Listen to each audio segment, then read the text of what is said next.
بسم اللہ الرحمن الرحیم۔ جب اللہ تبارک و تعالیٰ نے یہ کائنات بنائی، آسمان، زمین، سورج، چاند، ستارے، تو اس نے ارادہ فرمایا کہ زمین پر اپنا خلیفہ بنائے گا۔ اللہ تعالیٰ نے فرشتوں سے فرمایا انی جاعل فی الارض خلیفہ، میں زمین میں اپنا خلیفہ بنانے والا ہوں۔ یہ سورۃ البقرہ کی 30 نمبر آیت ہے۔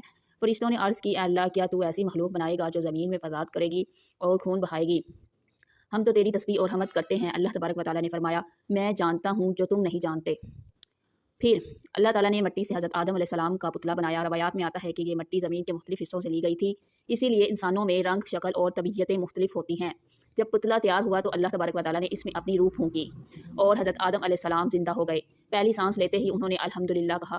اللہ نے جواب دیا، یرحمک اللہ، اللہ تم پر رحم فرمائے۔ اللہ تعالیٰ نے حضرت آدم کو ایک خاص نعمت دی جو فرشتوں کو بھی نہیں دی تھی، تمام چیزوں کے نام اور علم سکھایا۔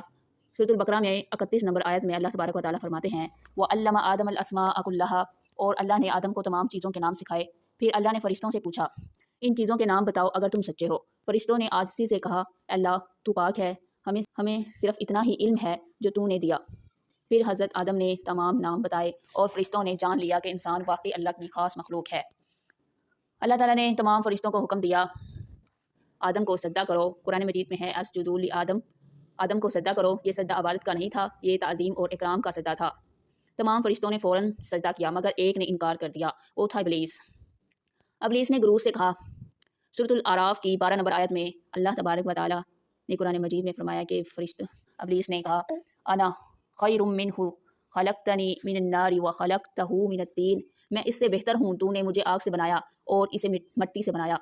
یہ تکبر تھا، پہلا گناہ جو اس کائنات میں ہوا۔ اللہ تعالیٰ نے ابلیس سے فرمایا نکل جا یہاں سے، تو ذلیل و رسوا ہے۔ ابلیس نے آگ بڑی آنکھوں سے کہا اے اللہ مجھے قیامت تک مہلت دے، میں تیرے اس آدم کی اولاد کو گمراہ کروں گا۔ اللہ نے فرمایا مہلت ہے تجھے، مگر میرے سچے بندوں پر تیرا کوئی زور نہ چلے گا۔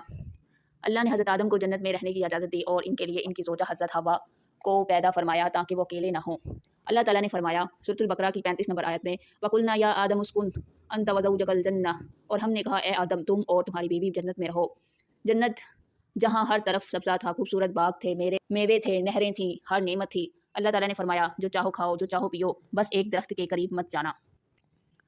پھر ابلیس جنت سے نکالا گیا تھا مگر اس کے دل میں بدلے کی آگ جل رہی تھی۔ وہ چپکے سے حضرت آدم اور حضرت حوا کے پاس آیا اور سرکوشی کی، کیا میں تمہیں وہ درخت نہ بتاؤں جس سے تم ہمیشہ زندہ رہو گے؟ اللہ نے اس لیے منع کیا ہے کہ تم فرشتے نہ بن جاؤ۔ اس نے قسمیں کھائیں اور وعدے کیے اور آخر کار حضرت آدم اور حضرت حوا نے اس درخت کا پھل کھا لیا۔ جیسے ہی پھل کھایا حضرت آدم اور حضرت حوا کو اپنی غلطی کا احساس ہو گیا، دونوں کے دل باری ہو گئے، دونوں نے فوراً اللہ کے حضور ہاتھ اٹھائے اور روتے ہوئے دعا مانگی۔